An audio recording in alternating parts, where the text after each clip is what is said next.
O que que significa indulgência, não é? Aqui o Evangelho explica para a gente é não se incomodar com os maus atos alheios, não é isso?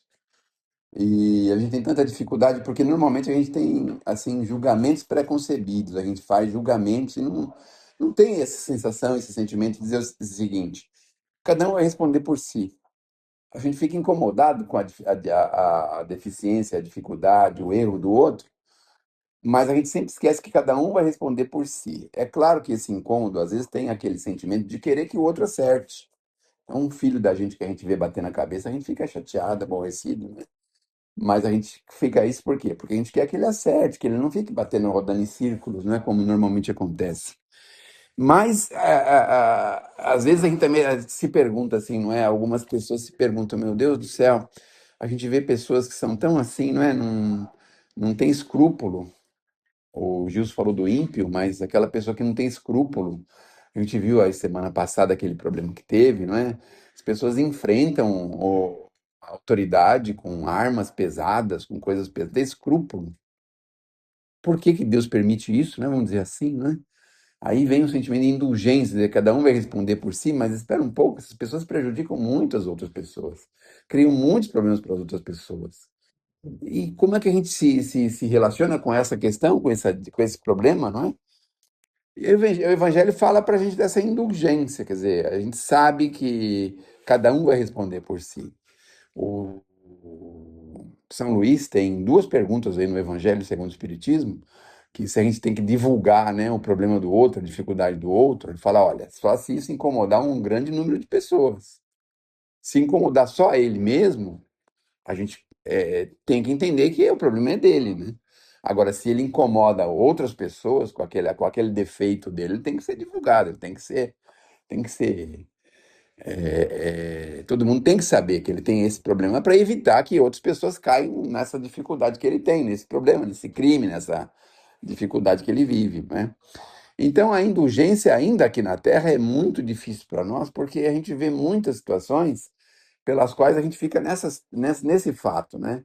Quer dizer, as coisas menores a gente tem que realmente esquecer e deixar para lá.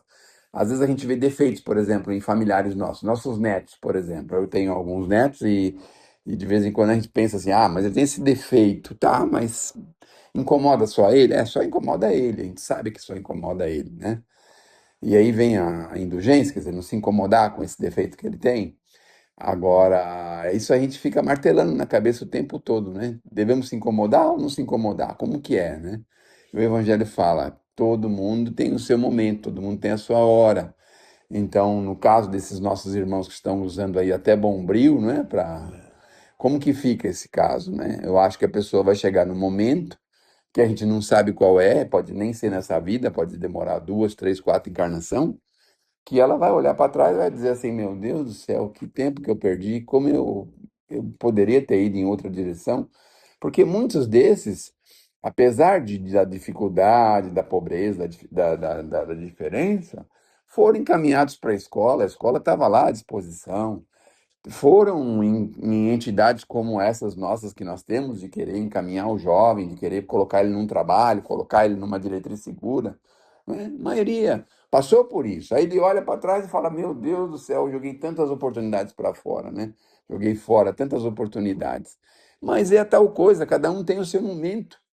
Então, a gente fica chateado, aborrecido de ver uma situação dessa, mas cada um tem o seu momento. Aquele problema está incomodando só ele? Tá, mas e o traficante? Está incomodando quem? Não é só ele, né? Ele está só se beneficiando, né? Com o vício alheio. Então, esse já é diferente. Como que a gente vai enxergar essa? Vocês vejam que dentro de um mesmo prisma tem muitas situações pelas quais a gente tem que se comportar, né? Pelo mesmo prisma, quer dizer, é o vício, é a droga, mas cada um está numa situação e cada um, a gente se comporta de um jeito, né? Claro, se a pessoa pedir ajuda, mas aí é uma iniciativa dela, nem todo mundo está em condição de pedir ajuda.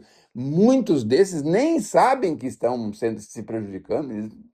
Para eles é assim, não tem prejuízo nenhum. Eles não sabem que aquilo vai ser um problema muito grave no futuro, eles não estão nem se incomodando com isso, né? É claro que alguns já se incomodam e vão atrás de ajuda, aí, claro, tem que estender a mão, obviamente, né? Então, vamos falar da indulgência assim, em pequenos grupos que nem os nossos. Aqui a gente se incomoda também com o defeito do outro, né? Porque de vez em quando a gente quer pegar pelo pescoço, a gente quer, não é? A gente quer, a gente se incomoda. Mas não, eu não digo um caso específico, eu digo assim de forma geral. Então, mas o que que a gente pode fazer? Aqui o estudo é para nós. Lá no mundo a gente pode se comportar de um jeito, mas aqui a gente tem que se comportar de uma forma absolutamente cristã, não é? E o que que o Cristo está falando para a gente? Está falando da indulgência. Então, pelo menos aqui dentro, a gente tem que fazer o esforço, não é? Que tem muita gente que na casa religiosa faz, como é que se fala? Ele é santo, né? Mas saiu da porta para fora ali. Mas eu acho que para você conviver com as pessoas, você tem que ser assim, tem que ser indulgente, senão você não consegue conviver. É difícil mesmo. Mas eu estou dizendo aqui, por exemplo, no nosso meio, por exemplo, Sim. no nosso meio, aí tem que aplicar isso mais fortemente, tem que ter uma dose maior, né? A dosimetria mais forte, não é isso? Quando a gente fala, por exemplo, a gente fala lá na prisão com as mulheres lá, fala, pô, pelo menos o nosso grupinho aqui tem que se entender, pô. Ah, eu não tenho, não gosto de olhar para a cara daquela, aquela não é. Acontecia isso, né? No próprio grupo tinha desavenças. Mas depois a gente precisa se unir, se a gente se unir no próprio grupo, fica mais fácil a gente crescer e evoluir e entender as lições. Agora, se no próprio grupo tem os choques, as desavenças, pô, tem que relevar isso, né? Então, quanto mais forte vocês se tornarem dentro desse grupo, é muito melhor. Muito menos sofrimento vocês vão encontrar, muito menos sofrimento vocês vão ter. E quando você piscar o olho, já estão chamando você para ir embora. Então, é assim: se no nosso próprio grupo tem os problemas, como é que faz? O grupo fica totalmente quebrado, fica totalmente desinteirado, vamos dizer assim, não é? Algumas pessoas pegam a bolsa, né? Até os homens estão andando de bolsa agora, que eu também ando, né? Pega a bolsa e vai embora, pô. Antigamente tinha esse negócio na firma, né? Alguma pessoa falava alguma coisa, a mulher pegava a bolsa e ia embora, né? Se despedia, né? Vamos dizer assim, né? Mas aqui não, aqui nós temos que unir e amarrar a criatura aqui o quanto a gente puder da melhor forma possível, porque aqui é o lugar que a gente vai lidar de forma cristã uns com os outros e vamos trabalhar em nome do Cristo.